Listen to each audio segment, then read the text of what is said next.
Hello everyone. हम पढ़ रहे हैं भौतिकी विज्ञान का आज अध्याय वैद्युत आवेश में पार्ट 8। तो आज के पार्ट में हम जानेंगे वैद्युत क्षेत्र रेखाओं के बारे में, उनके कुछ महत्वपूर्ण सामान्य गुण और वैद्युत फ्लक्स के बारे में। तो इससे पहले वाले लेक्चर में हमने वैद्युत क्षेत्र के बारे में जाना था, तो उसी से आगे हम जानने वाले हैं वैद्युत क्षेत्र रेखाएं या इलेक्ट्रिक फील्ड लाइंस के बारे में। तो विद्युत क्षेत्र में हमने क्या जाना था? हमने देखा था विद्युत क्षेत्र मतलब होता है किसी बिंदु आवेश के चारों ओर का वे क्षेत्र जहां पर किसी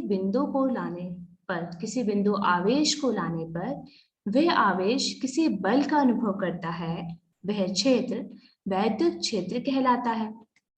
तो अगर हम इस वैद्युत क्षेत्र में उस बिंदु आवेश के कारण उत्पन्न विद्युत क्षेत्र, हर एक प्रत्येक बिंदु पर जो विद्युत क्षेत्र लग रहा है उसका परिमाण व उसकी जो दिशा है उसको अगर हम एक चिन्ह द्वारा प्रदर्शित करें, जैसे कि हमने इस डायग्राम में प्रदर्शित करा है, और हम जानते हैं कि जो वैद्युत क्षेत्र होता है, जो हमने सूत्र देखा था हमने पिछली बार में, कि सूत्र होता है वैद्युत क्षेत्र का E बराबर 1/4πε0 Q/r²। यहाँ पर हम E वैद्युत क्षेत्र और R यानी कि उसकी मूल बिंदु से जो दूरी है उसके बीच में अगर हम संबंध देखें तो हम देखते हैं कि जो विद्युत क्षेत्र है वो दूरी R के वर्ग के व्युत्क्रमानुपाती है, यानी कि वैद्युत क्षेत्र मूल बिंदु से दूरी के वर्ग के बढ़ने पर वो घटता है। तो हम देखते हैं कि इसका परिमाण जो है, आप इस चिन्ह द्वारा देख सकते हैं कि इस मूल बिंदु से दूरी बढ़ने पर वो परिमाण घट रहा है। जहां पर पास में जहां पे दूरी कम है वहां पे परिमाण ज्यादा है वैद्युत क्षेत्र का, वहीं जो सबसे दूर है उसका परिमाण कम है। तो हम कहाँ पे थे? हम ये बात कर रहे थे कि अगर हम वैद्युत क्षेत्र का परिमाण, उसकी दिशा को अगर हम इस तीर द्वारा दर्शाएं और सभी जो उसकी दिशा है उसका परिमाण इसको एक रेखा के द्वारा हम दर्शाएं, तो जो रेखा हमें प्राप्त होती है उस वैद्युत क्षेत्र में, जो हमें उस बिंदु आवेश के कारण उत्पन्न वैद्युत क्षेत्र का परिमाण व उसकी दिशा के बारे में जानकारी देती है, उन क्षेत्र रेखाओं को ही हम कहते हैं वैद्युत क्षेत्र रेखाएं। यानी कि हम कह सकते हैं कि जो वैद्युत क्षेत्र रेखाएं होती है वो आवेशों के अभिविन्यास के चारों ओर विद्युत क्षेत्र का एक चित्रात्मक निरूपण है, कि ये काल्पनिक है, ये कोई रियल नहीं होता है। एक ऐसा वक्र होता है वैद्युत क्षेत्र रेखाएं जिसमें किसी बिंदु पर खींचा गया स्पर्शी उस बिंदु पर लगे नेट बल की दिशा को भी निरूपित करता है, राइट। अगर हम बात करें कि वैद्युत क्षेत्र की तीव्रता के बारे में, तो हम इस डायग्राम से समझ सकते हैं कि वैद्युत क्षेत्र की जो प्रबलता है वो दूर अगर हम देखें एस, हमने एक तल खींचा यहाँ पे, उस तल में हम देख सकते हैं कि एक कॉन्सेप्ट हमने देखा कि आर के कारण जो R² के साथ क्या रिलेशन है वैद्युत क्षेत्र का। लेकिन अगर हम देखें कि जहाँ पे जो अगर हम एक तल खींच देते हैं, जैसे कि एस यहाँ पे तल है, उस घनत्व से यानी कि जो उस घनत्व से प्रति एकांक क्षेत्रफल से गुजरने वाली वैद्युत क्षेत्र रेखाओं की संख्या यहाँ पे कम है। तो यहाँ पे कम है उसका मतलब ये है कि यहाँ पे जो वैद्युत क्षेत्र है उसकी जो प्रबलता है वो कम है, यानी कि यह एक दुर्बल क्षेत्र वाला स्थान है। जबकि अगर हम R वाले क्षेत्रफल में देखें जहां पर वैद्युत क्षेत्र रेखाओं की संख्या ज्यादा है एज कंपेयर टू S वाले क्षेत्रफल से, तो यहाँ पर प्रबल क्षेत्र वाला स्थान हो जाता है, यानी कि वैद्युत क्षेत्र की प्रबलता उस वैद्युत घनत्व पर भी निर्भर करती है, राइट। तो अगर हम बात करें कि अगर एकल धनावेश हमारे पास है, यानी कि जो मूल बिंदु है वहां पर एकल धनावेश है, तो उसके कारण जो वैद्युत क्षेत्र होता है उसकी त्रिज्यता बहिर्मुखी होती है। आप देख सकते हैं यहाँ पे जो साइन है वैद्युत क्षेत्र का वो बाहर की ओर है। अगर हमारे पास एक ऋणावेश हो जाए तो उसका जो क्षेत्र होगा वो होगा अंतर्मुखी, कुछ इस तरह से, राइट। अगर हमारे पास दो आवेश है, दो धनावेश है, यानी कि जो समान आवेश है धन धन वाले, तो उनके कारण जो वैद्युत क्षेत्र रेखाएं होगी वो परस्पर प्रतिकर्षण वाली होगी।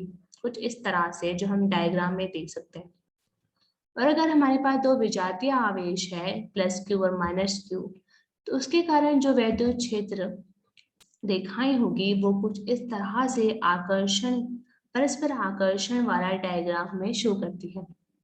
इस डायग्राम में हम ये इसका महत्वपूर्ण गुण दे सकते हैं वैद्युत क्षेत्र रेखाओं का, कि यहाँ पर जो वैद्युत क्षेत्र रेखाएं हैं वो धनावेश से निकलकर ऋणावेश तक समाप्त हो रही है, राइट। तो ये थी वैद्युत क्षेत्र रेखाओं के बारे में। अब हम इनके कुछ महत्वपूर्ण सामान्य गुण देखते हैं। हमने फर्स्ट गुण इसका होता है कि ये जो रेखाएं होती है वो धनावेश से आरंभ होकर ऋणावेश पर समाप्त होती है जब हमारे पास दो आवेश हो। यदि हमारे पास आवेश एक है, या तो वो धना है, या तो वो धनावेश है, या फिर वो ऋणावेश है, तो इस केस में वो अनंत से आरंभ होती है, या हम कह सकते हैं कि वो अनंत पर समाप्त होती है। कोई आवेश मुक्त क्षेत्र में क्षेत्र रेखाओं को ऐसा संतत वक्र माना जाता है जो कभी नहीं टूटते, यानी कि वैद्युत क्षेत्र रेखाएं ऐसा सतत वक्र होते हैं, ऐसा कंटिन्यू वाला वक्र होता है जो कभी नहीं टूटता। दो क्षेत्र रेखाएं कभी भी एक दूसरे को नहीं काटती है। यदि मान ली वो एक दूसरे को काटती है तो उनके प्रतिच्छेदन बिंदु, यानी कि उनका जो एक दूसरे को जिस बिंदु पर वो काट रही होगी उसमें दो दिशा बनेगी, जो कि असंभव होता है। स्थिर वैद्युत क्षेत्र रेखाएं बंद रूप नहीं बनाती है। ये वैद्युत क्षेत्र की संरक्षणात्मक प्रकृति से अनुशासित है। तो ये हो गई हमारे कुछ महत्वपूर्ण सामान्य गुण वैद्युत क्षेत्र रेखाओं की। अब हम बात करते हैं वैद्युत फ्लक्स या इलेक्ट्रिक फ्लक्स के बारे में। ये क्या होता है? हमने अभी अभी वैद्युत क्षेत्र रेखाओं के बारे में पढ़ा और हम वैद्युत क्षेत्र के बारे में भी अब जान चुके हैं। तो अगर हम वैद्युत क्षेत्र में, जिसमें वैद्युत क्षेत्र रेखाएं तो होगी, उसमें हम कोई एक तल लेते हैं, कोई एक हमने सरफेस माना, उस सरफेस से उस समय जितनी वैद्युत क्षेत्र रेखाएं गुजर रही होगी वो भी अभिलंबवत होकर उसे हम कहेंगे वैद्युत फ्लक्स। यानी कि वैद्युत क्षेत्र में, वैद्युत क्षेत्र E में किसी तल डेल्टा S से अभिलंबवत गुजरने वाली वैद्युत बल रेखाओं की जो कुल संख्या होती है उसे हम कहते हैं वैद्युत फ्लक्स। इसे हम फाई चिन्ह द्वारा प्रदर्शित करते हैं और जिसका सूत्र होता है E डॉट डेल्टा S या E delta S cos theta, जहां पर जो थीटा एंगल है वो वैद्युत क्षेत्र और डेल्टा S जो तल है उसके बीच बनने वाला एंगल है, ठीक है। और इसी एंगल पर ये वैद्युत फ्लक्स निर्भर भी करता है। अगर हमारे पास जो एंगल है, जो थीटा है, वो 90 से ज्यादा हो तो हमारे पास फ्लक्स होता है धनात्मक। अगर हम कॉस जो थीटा है, थीटा का मान को हम 90 से बढ़ाते जाते हैं तो हम देखेंगे कि फाई का मान हमारे पास आ जाएगा धनात्मक में। अगर हमारे पास थीटा 90 डिग्री है तो फ्लक्स का मान 0 आता है, क्योंकि कॉस 90 होता है 0, कॉस 90 0 होता है, इसलिए पूरी वैल्यू हमारी 0 बन जाती है। इसी तरह अगर हमारे पास थीटा 90 से ज्यादा हो जाए तो हमारे पास फ्लक्स का मान ऋणात्मक आता है। 90 से ज्यादा हम मान लें अगर 180 हो जाए तो हम जानते हैं cos 180 का मान होता है -1, तो ये हमारे पास एक नेगेटिव वैल्यू आ जाती है। तो ये होता है वैद्युत फ्लक्स। वैद्युत फ्लक्स कुछ नहीं, वैद्युत बल रेखाओं की कुल संख्या होती है जो एक वैद्युत क्षेत्र में किसी तल से अभिलंबवत होकर गुजर रही होती है, उसे ही हम कहते हैं वैद्युत फ्लक्स। हम जल्दी से रिव्यू कर लेते हैं। तो रिव्यू में हमने आज क्या क्या जाना?